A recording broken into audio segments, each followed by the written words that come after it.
আসসালামু আলাইকুম। আজকে আমি আপনাদেরকে রাঁধুনি রেডিমিক্স বিরিয়ানি মশলা দিয়ে বিরিয়ানি রান্না করে দেখাবো। এটা খুবই সিম্পল একটি রেসিপি, ঘরোয়া কিছু উপকরণে। চলুন দেখে নেওয়া যাক কীভাবে আজকে আমি এই সুস্বাদু বিরিয়ানিটি রান্না করি। এখানে আমি একটি প্যানে পরিমাণ মতো সয়াবিন তেল দিয়ে দিলাম, 2টা পেঁয়াজ কুচি দিয়ে দিলাম। ভালোভাবে ভেজে নেব এগুলো হালকা ব্রাউন করে। ভাজা হয়ে গেলে এখানে 1.5 টেবিল চামচ পরিমাণ আদা রসুনের পেস্ট দিয়ে দিলাম। এগুলো আরও কিছুক্ষণ ভেজে নেব কাঁচা গন্ধটা যাওয়ার আগ পর্যন্ত। ভাজা হয়ে গেলে এখানে মরিচের গুঁড়া 1 টেবিল চামচ পরিমাণ দিয়ে দিলাম, জিরার গুঁড়া 1 টেবিল চামচ পরিমাণ দিয়ে দিলাম। বিরিয়ানি মশলা এখানে 3 টেবিল চামচ পরিমাণ নিয়েছি আমি, এগুলো দিয়ে দিব। আর এখন এখানে পানি অ্যাড করে দেব কিছুটা, নয়তো মশলাটা পুড়ে তেতো হয়ে যাবে। টমেটো সস 1 টেবিল চামচ পরিমাণ দিয়ে দিলাম। টক দই 4 টেবিল চামচ পরিমাণ দিয়ে দিলাম।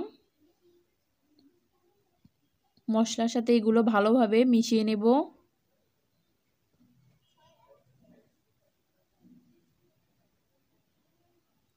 মশলাটাকে আমি আরও কিছুক্ষণ ভালোভাবে কষিয়ে নেব। স্বাদমতো লবণ দিয়ে দিলাম। আরও 2 মিনিটের মতো মশলাটাকে ভালোভাবে কষিয়ে নেব।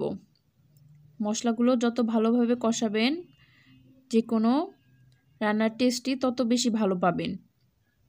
কষানো হয়ে গেলে এখানে আমি 500 গ্রাম গরুর মাংস নিয়েছি, এগুলো দিয়ে দিব।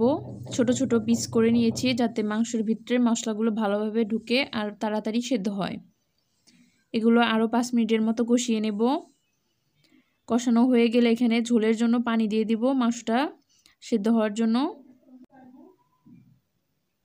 তো এখন আমি 15 মিনিট রান্না করে নেব মাংসটা। 15 মিনিট পর ফিরে আসলাম। এখন এখানে চাল অ্যাড করে দেব। এখানে 2 কাপ কালিজিরার চাল নিয়েছি আমি। চালটাকে ভালোভাবে ধুয়ে পরিষ্কার করে পানি ঝরিয়ে নিয়েছি। এখন মশলার সাথে ভালোভাবে চালটা মিশিয়ে নেব আর কিছুক্ষণ ভেজে নেব এগুলো ভালোভাবে। ভাজা হয়ে গেলে আমি যেহেতু 2 কাপ চাল নিয়েছি, তার ডাবল পানি দিতে হবে। 4 কাপ পানি দিয়ে দিব। এখানে আমি ফুটন্ত গরম পানি দিয়ে দেব।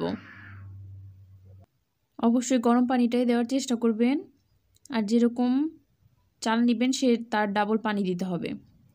তাহলেই দেখবেন চালটা একদম ভালো পারফেক্ট ঝরঝরে হবে।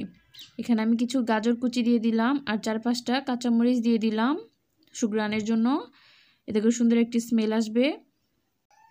পানিটা যখন কিছুটা শুকিয়ে আসবে তখন চালগুলো উপর নিচ করে দেব, যাতে উপরের চালগুলো ভালোভাবে সেদ্ধ হয়। তো আলতো করে এটা নেড়ে দিতে হবে। এখন আমি ঢেকে রেখে দেব আরও 15 মিনিটের মতো। একদম গ্যাসের ফ্লেমটা কমিয়ে দেব আর কুকারের যে ঢাকনাটা আছে তার সিটি অফ করে দেব। এতে করে ভিতরের যে বাষ্পটা আছে বের হতে পারবে না, ভালোভাবে চালগুলো কুক হয়ে যাবে। তো এখন রান্নাটা হয়ে গেছে, গ্যাসটা অফ করে দেব। দেখতে পাচ্ছেন কতটা ঝরঝরে হয়েছে। এটা ঠান্ডা হয়ে গেলে আরও অনেক ঝরঝরে হয়ে যাবে। আপনারা এভাবে বাসায় একবার ট্রাই করে দেখতে পারেন, এটা অসম্ভব মজা লাগে খেতে। এখানে যে অনেক আরও কিছু মশলা বাকি আছে দেইনি সেটা বোঝা যাবে না খেলে, এতটাই টেস্টি হয়েছে খেতে। আশা করছি আপনাদের কাছেও ভালো লাগবে। আমি এখানে একটা মাংস হাত দিয়ে দেখিয়ে দিলাম, দেখতে পাচ্ছেন কতটা নরম হয়েছে, হাত দিয়ে চাপ দিলে গলে যাচ্ছে। তো আশা করছি আপনাদেরও ভালো লাগবে। অবশ্যই বাসায় ট্রাই করবেন আর কমেন্ট করে আমাকে জানাবেন কেমন হলো। আল্লাহ হাফেজ।